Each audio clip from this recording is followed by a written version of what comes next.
नमस्कार, मी प्रियंका. आपण पाहत आहात MKM मराठी न्यूज. समस्या तुमची, बातमी आमची. पाहूया आजच्या ठळक घडामोडी. नांदगवान घाटात 2 टिप्परचा अपघात, 3 तासापासून वाहतूक ठप्प. वाहतूक सुरळीत करण्यास पोलिसांची झाली दमछाक. महागाव तालुक्यातील नागपूर तुळजापूर हायवेवरील नांदगवान घाटात 2 टिप्परचा अपघात झाला असून 3 तासापासून वाहतूक ठप्प झाली होती. वाहतूक सुरळीत करण्यास पोलिसांची दमछाक होत होती. या ठप्प वाहतुकीमुळे हायवेवर 3 ते 4 किलोमीटर वाहनांच्या लांबच लांब रांगा लागल्या होत्या.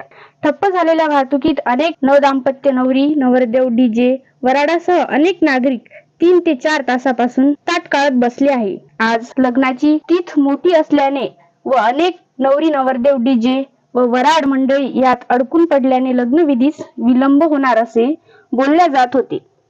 ही वाहतूक सुरळीत करण्यासाठी वाहतूक विभाग, उमरखेड व महागाव पोलीस तारेवरची कसरत करतानाचे चित्र दिसून आले आहे. MKM मराठी न्यूज करिता ब्युरो मायाताई सागर पाईकराव.